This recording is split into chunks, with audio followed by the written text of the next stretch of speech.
Okay, we're starting with our continuing Pei Gimel, Siman Pei Gimel. Just one more great source was I saw in the base Hillel. He says B'Shem the Chachamim of Vilna. Okay, that when it comes to scales, even if they're embedded in an outer layer of skin, your halacha, it's still called kosher scales. It's still mutter to eat that fish. You're cutting, the only way to get to those scales is to cut through the layer of skin. Then you can pull out the scale, and then you have skin underneath it. That's 100% kosher. Just interesting tidbit as it relates to the issue of swordfish and sturgeon. Also, right now in this siman, we're basically addressing what's a kosher fish, but we're going to get to because we also talk a little bit about Lamaisa going shopping. One other thing to worry about is if there are worms inside your fish, that we're going to discuss towards the end of the next siman, so we'll wait for that. And just one other buyer beware to point out is when you're going buying fish, again, as we mentioned earlier, there are some fish that have more than one name to it, or you have like a name for a type of fish, but it really includes by the stores, by the markets, fish markets, more than one type of a fish. So if you're going to buy, and I don't know if it's true, there might be some tuna that are not kosher that do not have scales, but they're still called tuna, so I don't know, but I'll just point that out. So when you're buying red snapper, tuna, tilapia, just make sure it's the kosher kind, if there are some that are not kosher. So, and obviously it depends a lot, what country you're in, what time what generation you live in, on the Metzias. So, fine. Let's go on to Si'if Zayin. Si'if Zayin. Kirve Dagim. Now these are the insides. So when you remove, when you fillet or when you want to fillet a fish, you get the fish, you cut it open at the bottom, and there's a whole long slit you make along the entire bottom, and then you pull out all the insides. Now you're holding all the insides in front of you. The question is, are they kosher? Can you identify them if they're from a kosher fish or from a non-kosher fish? Now they do have, again, I'm not familiar, but those who are familiar know that not all insides look the same. And there's a certain tradition. If it has it's more round on one side and more sharp on the other, we're going to see inside a little bit, it has a siman that it's kosher.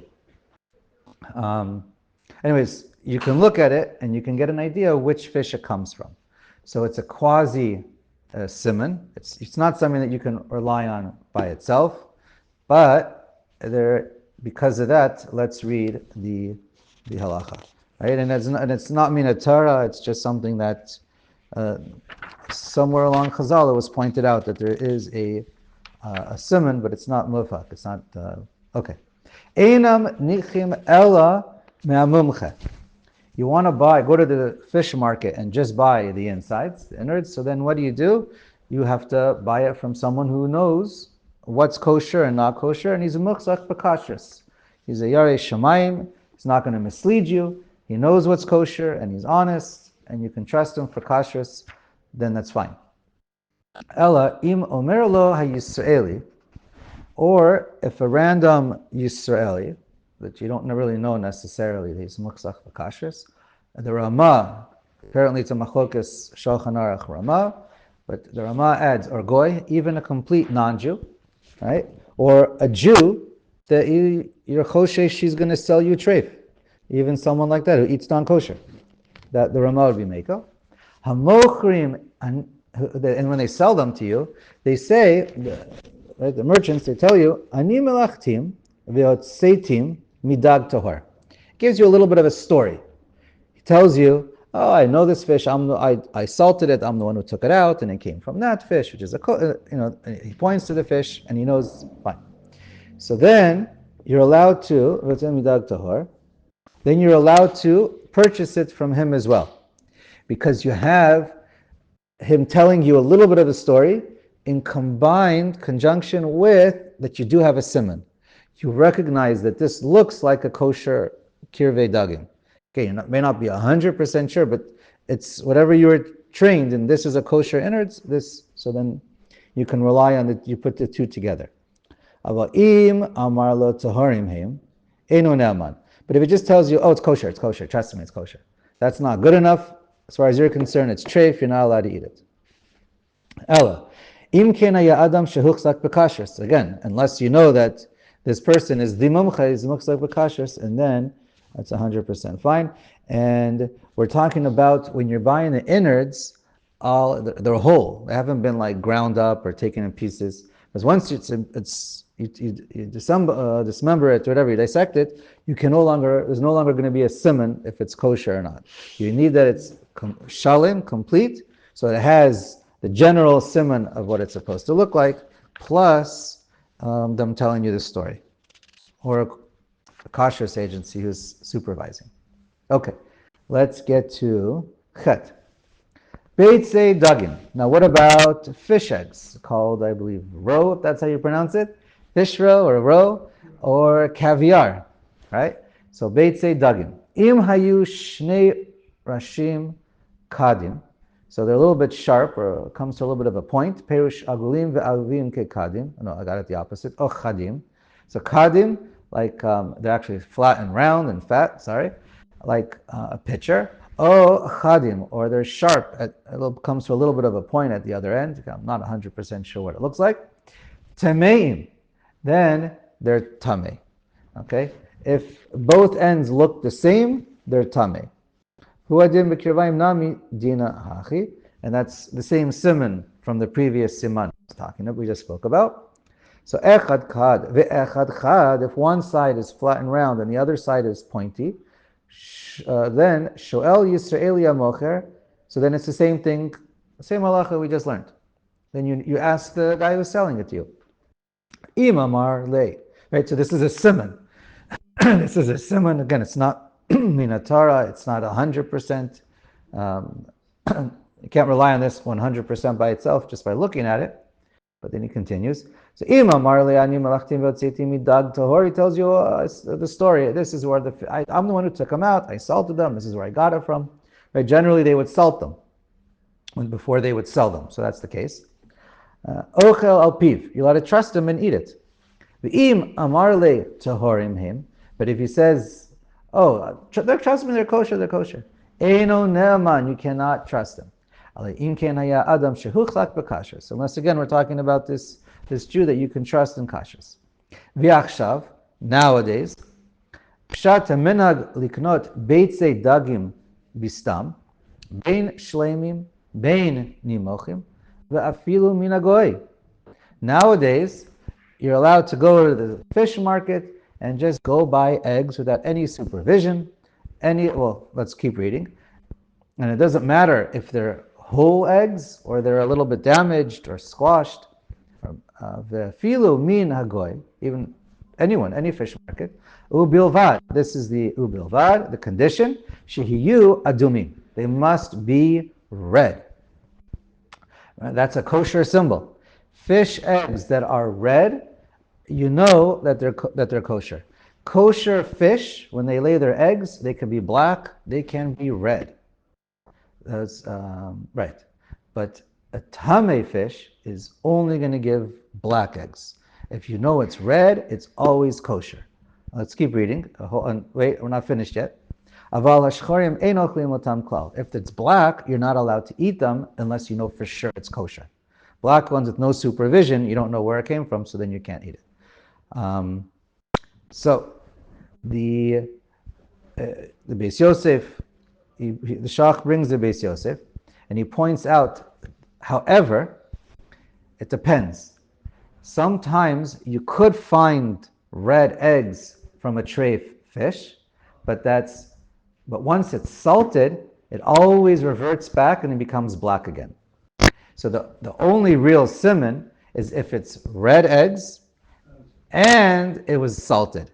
So when you buy it from the store, they have to be salted. Or you can take a chance, bring it home red, salt it, and see if it stays red or if it turns black. And then it's just interesting.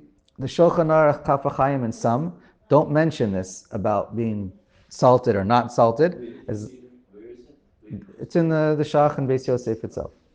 The Shulchan Aruch Kaf HaChaim and some others, they don't mention that it needs to be salted. If it's red, it's kosher. The Beis Yosef Shach, Pri Megadim, Madinei Shulchan, for example, says, of course it has to be salted. That's the whole point. Otherwise, you don't know. It could be because there are some exceptions. The standard caviar salt? I don't know. So then you need to check. But Pri Chadash Aruch HaShulchan says it's regardless. Nowadays, it's not reliable. Well, some don't rely on this test. So there are some who are machmer. And I didn't do a complete survey of all the kosher supervisions, but I saw online the OK writes, and points out, nowadays, things are different. With our dyes and chemicals, it's possible to get, to buy in the store red fish, and they do come from a non-kosher fish. So nowadays, it's not reliable. What? Because they dye them. Because they dye them. So we're not talking about natural or salted, but if you know that they weren't dyed, then you can probably rely on the traditional sources that say it's reliable, just if you know for sure it wasn't dyed. Anyways, like all these things, it really depends on what generation you're living. It could change from year to year, maybe, what country you're in, what they have access to. Because if you know, just because in America they have dyed eggs, you can be in a third world country or a second world country, and you just know that they don't have such a thing. Like this is we sell one A, B, and C, and this is what there is. So in that case, you don't have to worry that in America it's dyed if you're in a country where they don't dye them. So anyways, that's just about fish eggs. I think that covers eggs. Okay, if we have any other last points.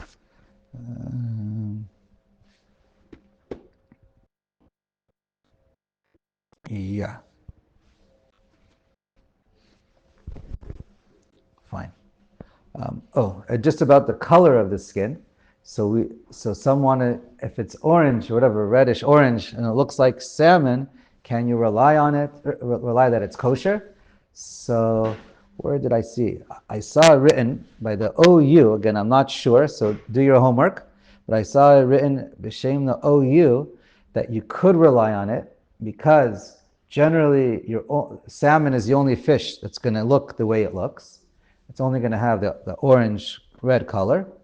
And it's true that there are some fish that they do dye red or orange, but the fish that they do dye are also kosher fish. So again, and that could change from year to year. So I'm just throwing that out there. Okay, if you go shopping in an open fish market that has no hashgacha. Okay. Tet. Okay, interesting case. Dag tahor shenimtza b'me'ei dag tame. So here you see a non-kosher fish. You open up the digestive system, you open up the fish, and it's in the digestive tract somewhere along, and lo and behold, you see a kosher fish. You see the scales inside. All right, there's a fish inside a fish. The one that's inside is kosher. So bein shenimtza derech beit harei, bein shenimtza derech beit habliya. Whether you find it in the beginning of the digestive tract or at the end, right, close to the mouth or to where it passes out, anywhere along the way, you see that it's a kosher fish, it has scales, it's mutter, it's 100% kosher. Bein shiatza lechutz v'tahor. Even if it passes all the way through, it's still tahor. Okay, it's not part of the animal, it's not part of the treif, and so therefore it's 100% kosher. Okay. Now, the opposite. Yud, Seif Yud. Dag tameh shenimtza b'me'ei dag tahor asar.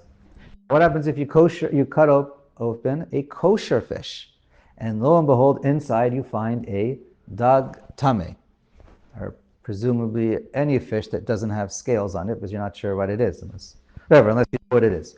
So then, you find a dag tameh inside. Can you eat that? So it depends. Dag tameh shenimtza b'me'ei dag tahor so it's aser.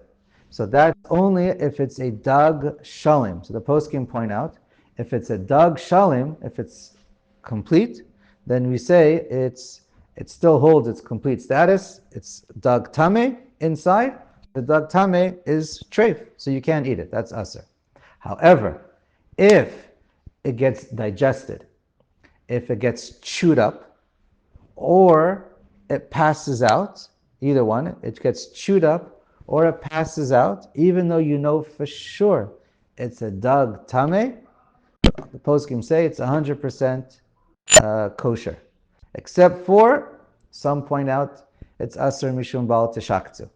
So then I guess it depends on the custom or you. Okay, but once it passes through, we say it's perish ba'alma and it's 100% kosher. That's, in other words, not partially, in other words, it has to be perished down. As long the poskim say, as long as it's chewed up, it's kosher. Again, I don't know, what hair, exactly what point it transfers over, but that's the principle. Okay. It says the bare haked has it Yeah, here. I think all the poskim say. Lo ace is.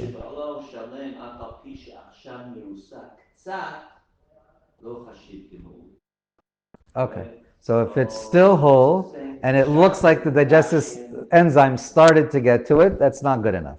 Again, once it passes out, once it's chewed up, or once everyone agrees it's pretty much digested, then it's 100% kosher. Let's go on. So now we're going to start Dinei Tolaim. Okay, worms, bugs. Okay, insects. Let's start. Maybe we'll do the beginning. Din shratzim animtzeim b'mayim b'peirot b'kemach u'b'gvina. Okay, so the first three seifim go together. So let's do that. Shratzim hagadelim b'mayim shebekelim. Right. So there's something called sheretz hamayim, insects that are in the water. So the Torah says it's aser, right? Unless it has snapir v'kaskeset. It needs, right? We've been doing the scales and fins. So, however, there is a big however. Sometimes visible insects and worms in the water are mahadrin kosher. So let's see. So they grow in the water. So if it's in kalim, a vessel, or shebeborot, or in a pit, shichin, umerot, she'enam novim. So basically this means any still water. Okay? You go to any source of still water, the water is not moving. It could be a pool, it could be a reservoir, it could be anything where it's not moving. Well, depends what reservoir you have. We'll keep reading. Depends on the reservoir. But basically, any pool of water that's still, the water doesn't move, that's what we're talking about. Mutarim. Any insects and worms that are in there is 100% kosher. Okay, there's if you want, you can look in the Shach or other places. A boar is round. Shiach, it's longer. Me'ara, he just defines it as being square and covered. Okay, but it has like a lip around it. Whatever, it's enclosed. Basically, it means the water's not moving at all. Mutarim. So this water is 100%. The insects with the water is kosher. Alpha pisheish lahem snapir v'kaskeset, even though there's no fins or scales. Lefichach, a person could be shoche v'shote mehem. You can lean over and drink from the pond, or drink from. I'm not going to say well, because it's not. If it's spring water, that's not what we're talking about. Talking about a body of water that's there and it doesn't move and there's no source of water coming inside. So you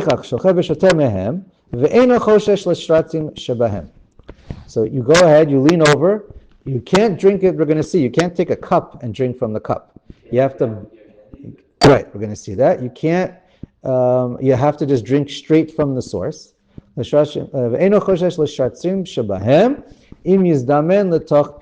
Even if there's bugs coming in your mouth and you're swallowing, do not worry about it. They're all kosher. Okay. Keep reading. Haga. Aval asur lish'ov bakli v'lishtot mehem. It's usher to take a kli or a bucket and extract the water. And now from the bucket or from the water, you're going to drink.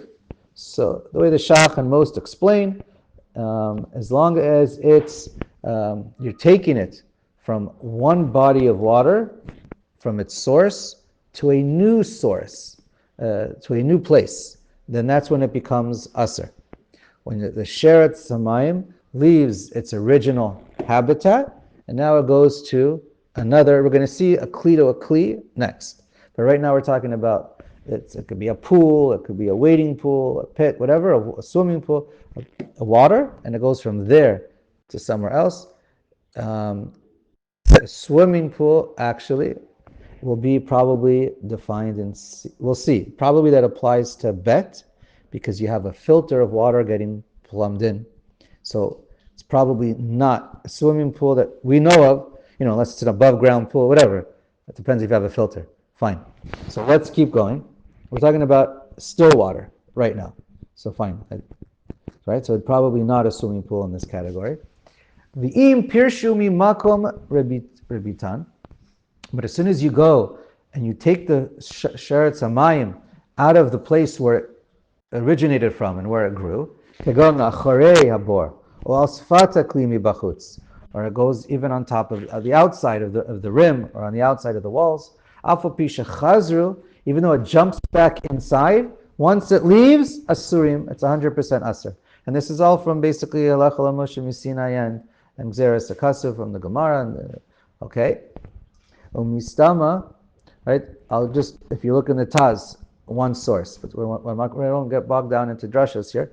But if you look in the Taz, it's from the pasuk Vayikra Yud Aleph Tet. Because the Torah says you only need to have snapir and kaskeset to be kosher if you find them bayamim ubanechalim. And Chazal say, but if it's in a cup, a still body of water, you don't need to have.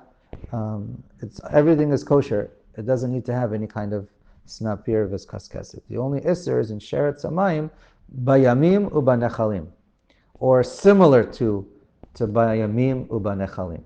Taking a cup of kosher? Yeah. If I pour water in a cup, sorry, we'll start over again. I have an empty cup. I pour water into my cup. Now my cup, I look at it, there's no bugs in there. I come back tomorrow and there's bugs that originated from inside the cup somehow. Maybe some kind of microscopic eggs or whatever was in the water. And now they generate. That's 100% mahadran kosher. If I take a cup, an empty cup, and I put it into a pond that has little bugs in there, now what's in my cup is 100% treif if I can see the bugs. Okay, we're going to get into that later. You don't need to take out your magnifying glass or microscope. We're going to discuss that much later. Okay, so where do we leave off? The im pirshu, we said it's a problem, it's aser. Im lo pirshu, ala al dofan aklimi bifnim mutter. But even as long as it's inside the cup, it's mutter. Even if it's crawling on the inside of the cup, on the inside wall of the cup, it's still kosher until it goes onto the outside wall of the cup. Okay. Right? Again, the Taz and some point out, again, it all depends that it's not Baal Teshaktu. What? Svata cleans the lid. That's ready the outside. I think the Svata Kli has two parts, the inner part and the outer part. But we can don that later. But it has to be on the outer side of the lip. Okay. Not the inner side, and if it's on the tippy top, I don't know. I think we'll say Safek Daraisa Lechoma. Fine. We're going to explain it like that. Right. The Berehitev quotes the Pri Chadash. You can look inside. Again, just to point out, when it comes to Baal Teshaktu, there's a machlokus if it's minatara midar or midarabanan. I think most say it's only midarabanan. In other words, when the Torah says Baal Teshaktu, it's telling you that it's disgusting, or the Isra it's talking about is disgusting. But as far as a separate love on something that's disgusting, many say it's only the Rabbanan, whatever, that's a machlokas. And if it's personal or not, again, that's a little bit out of our realm over here. Let's read bet. That's really important. And Hagadelim b'mayim shebacharitzim v'ne'itzim. Perush charitzim aruchim mikzarim. Basically, these are long channels or irrigation systems. Ne'itzim, rechavim kagon otam shosim lebivrei adagim. Where you have these big ponds, these big long ponds for fish. And again, I believe this is a modern day swimming pool with a filter. Shehem moshchim ve'enam novim. They're not 100% still. You pour it, the water flows a little bit within the system, but it's not novim. There's no source for it. If you have a running river, a running spring, so that would be de'araisa and aser. If it's in 100% still water in a closed container, that's 100% mutter.